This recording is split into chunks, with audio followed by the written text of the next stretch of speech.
Hey, what's going on, guys? Welcome back to AriesEDC. So, I shared a little while ago that I was going to share with you my collection. And so I wanted to kind of get you started in doing that. This is going to be the first video on this. I'm going to share every knife that's in my collection, including my own knives that I've made for myself.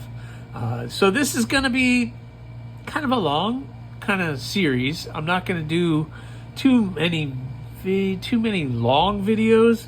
The collection is not terribly impressive, especially as of late with some of the knives that I've been able to get into the channel, especially with that magic bag sent in. But it's a humble collection, and I can't wait to share it with you guys, and hopefully you enjoy it.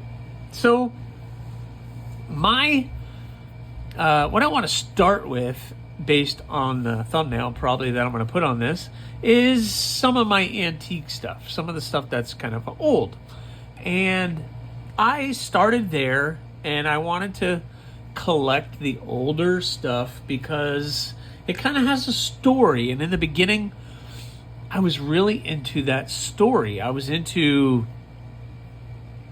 the age of it, where has it been, trying to figure out how old it is, finding all of that out about the knife.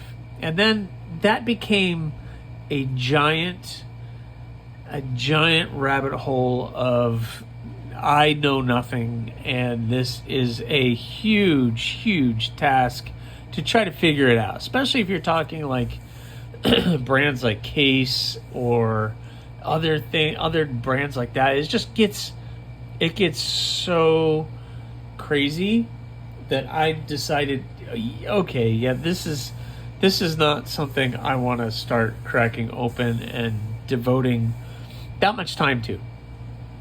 So I'm going to share with you guys a couple knives that I got at first, and then we're going to go from there. So the first one is a fixed blade. So my wife and I were in a antique shop, and we had been in there several times actually, and this knife just sat there, and it kept sitting there, and it kept sitting there, and I really liked the look of it. I knew nothing about it. I tried to do some research on my own and tried to figure this out. It is a Remington fixed blade, and I figure it's circa 1930s, which I found really cool. When I was looking at older blades, I wanted something the 50s and older because I felt like they had more of a story to it. So I bought this knife, and I didn't really look at the sheath, and when I started cleaning it up, I saw that it was a issued Boy Scout knife. So this is the Boy Scouts of America logo on it.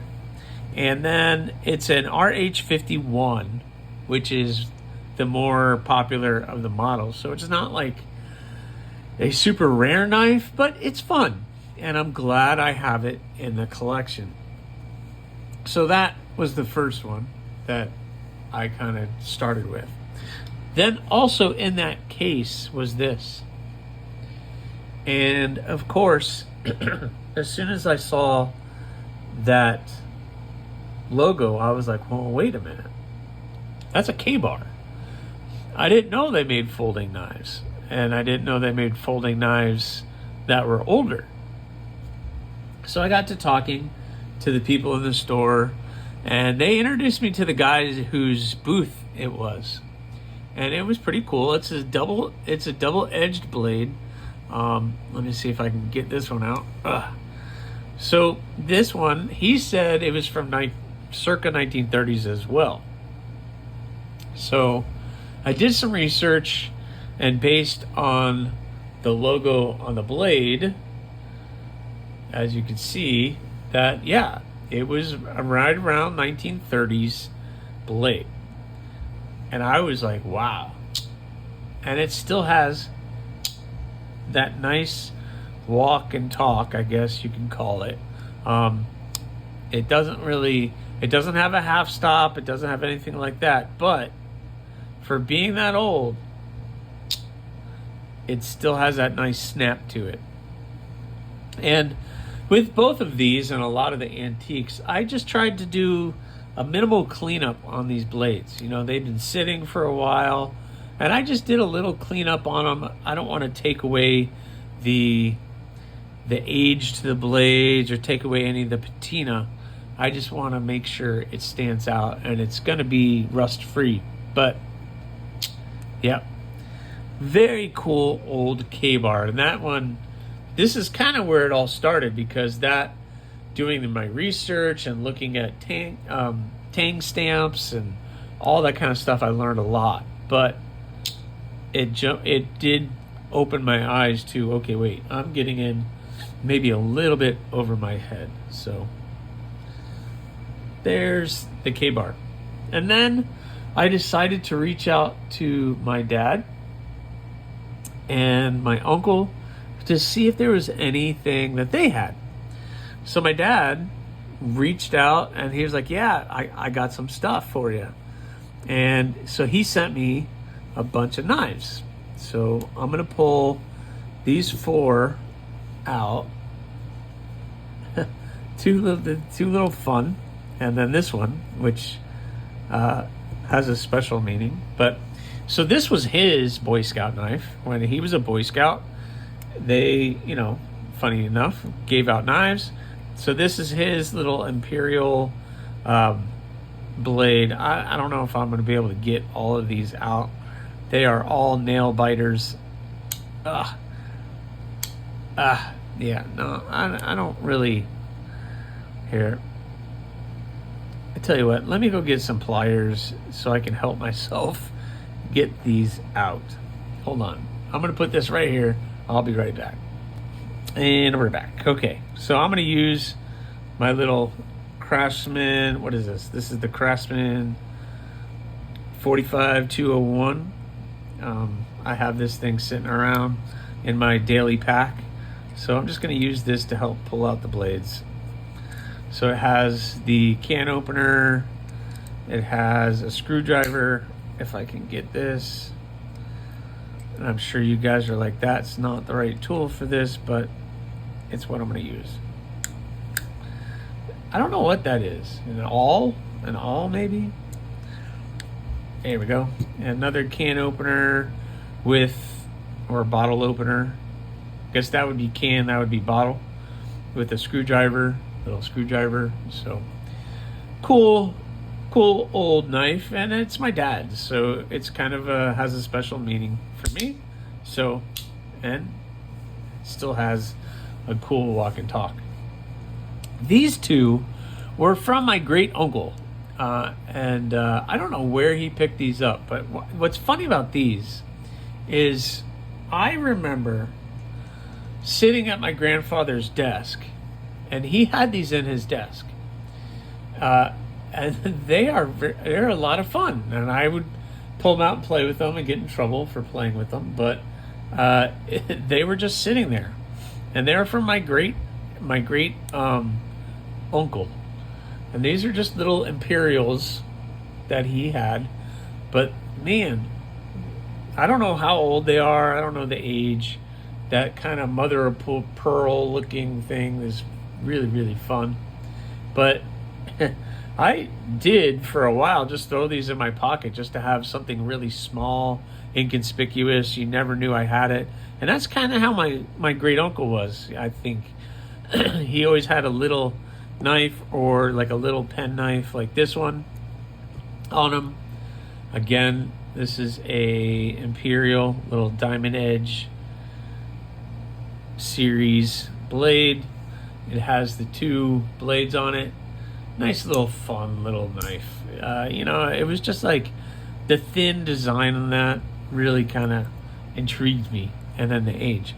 And this was my grandfather's. And with doing some research, this is called a funky folder, and it's fun. You know, a lot of people don't see it as a knife. I would put this in my pocket and just fiddle with it.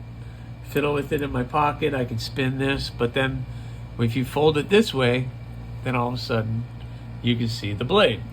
So again, let me show you how that worked. This slides here, and then that goes together. So this can swing around, but then blink, that's how, and that locks you in to be able to cut. It's not going to swing around unless you start going like that, and even then it's not going to do anything until you get it all the way and put the blade away. So the funky folder, and it has my grandfather's name on it, and it has that hidden meaning to me, or obvious meaning, I guess, but fun little blade. Then I started looking at other stuff. If you're gonna have old knives, you gotta have a Barlow, right? So I picked up these two Barlows at this old antique show that we went to. This is a Colonial Barlow.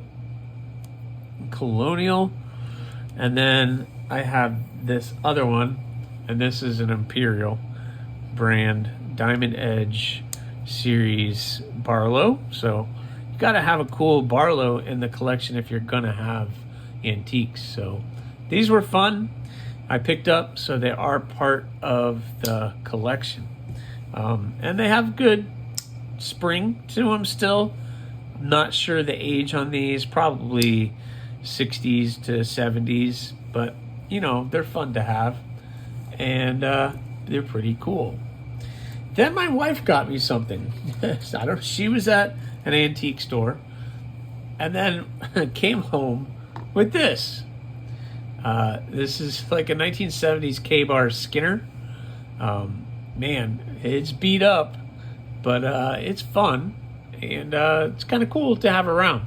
So I have it on display with the other in a case that has all these other knives, but it came with their sheath, and it's a cool knife.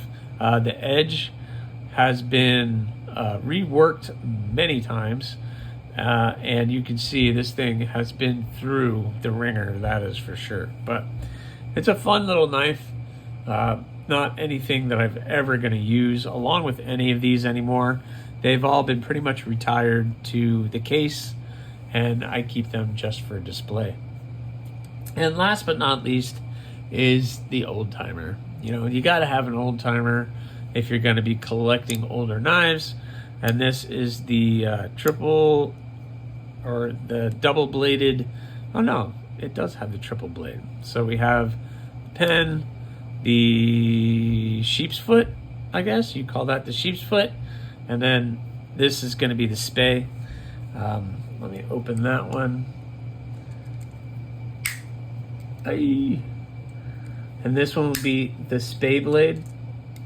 Why can't I pull? This one is not wanting to come out. So I did get it out earlier, but man, it is a nail buster. Oh, this is why I don't carry traditional knives. I just don't do it, because that's not fun. Ah, jeez. All right. And you have the little spay. So the old timer is fun. Again, I keep these just for display purposes and not anything that's going to go in the pocket. So these are the knives that I've kind of collected over the time, and to just take a look at and to appreciate. I don't know what's going on with my light, so I'm going to turn that down just a little bit so you guys can see it. But that's kind of what I have for my antique stuff. Now, I do have some other things I want to talk to you guys about, but I got to set up the table on the other side so I can talk to you about something you guys see in a lot of my videos. Alright guys, I mentioned that I had reached out to my uncle to see if he had anything from maybe my grandfather or anything. And he said, yeah, I'll send it to you. And I'm going to try to zoom out a little bit. You're probably going to see some stuff off to the side here, but we're going to need some more room. You know, the other way. So, well, that didn't help. So, he sent me some of these. And you guys see these behind me in my TNFNUs. And what this is these are the bayonets that he used when he was in the Korean War. So this was his. This is the standard American bayonet that he used on his rifle. I forgot the name of the rifle that he had. The story is he came back from the army and he had his rifle, his Springfield, there it is, his Springfield and the bayonet, and flew home with those two things, and he just had them under the house. And these just sat there. And I don't know what happened to the rifle. They ended up moving. But he still had this. So it has the sheath, which is still functional. Everything is functional on this. It has the little locking mechanism here. And everything is completely functional on this. It's beat up. It's very rough. And I cleaned it up as best that I possibly could and got everything working in working order. So it does clip into the sheath. The sheath is rough with the canvas and the leather, but it's all there and it's all original. So I don't want to mess with the original stuff, that's for sure. But he also had this, and this is a Japanese bayonet. And I had done some research on it, everything else. But what's unique about this is it has the leather frog. So it has this part, which is called the leather frog. And I'll take the blade out and show you guys that here in a second. But let me pull that out. I'll put the blade down. But it has the leather frog on it, which it's probably time for me to oil that up again. But, you know, it's really, really beat up. It's really, really beat up. But it went through war. If this was perfect condition, I would question that. But the blade is really good. I mean, the Japanese know how to do a blade, right? But at the time, we did not get along with them. So it's really cool to have this in the collection. Really cool to be able to know what it is and to just to honor it. And that maker's mark right there is where it came from. And I had done some research, but I don't remember what I did with all that stuff. But it was very, very interesting to look at that. So these are his bayonets that he brought. But that's not all. He brought some other blades with him too.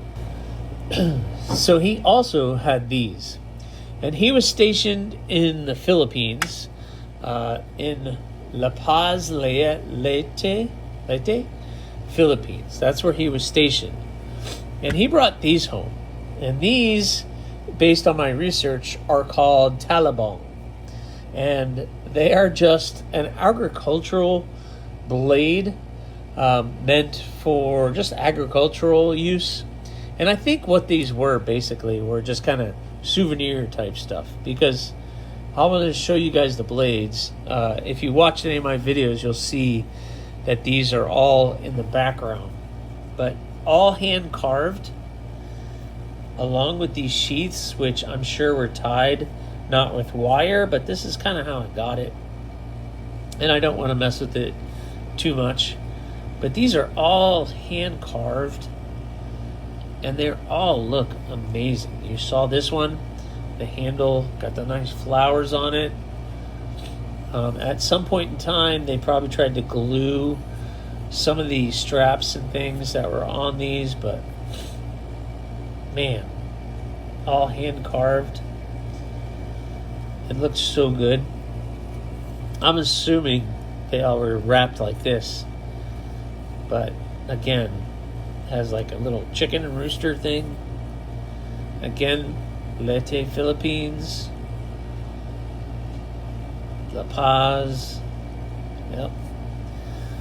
So they all had these wooden sheaths, and the blades are all kind of hand-forged blades. And these things were rough when I got them, and I cleaned them up the best that I could. That's the largest of the three, is right here. They are single-edged weapons, or blades. So they're flat on the back and then beveled on this side. And they are, they will do some damage still. Not much of an edge, but, you know, hey, I don't know how old these things actually are. And then we have that one as well. So these are kind of fun to have, and again, I honor my grandfather having these here and on display, and you guys get to see them every time you see my backdrop. If I'm doing a live stream or TNFNU, they're always hanging around back there, but they're kind of cool. So that is going to be the first video of the collection that I get to share with you. Moving forward, we're going to get into more modern stuff, because that's kind of where I'm living in right now, is getting into more modern stuff. But I wanted to share some of the older stuff that I had with you in the collection.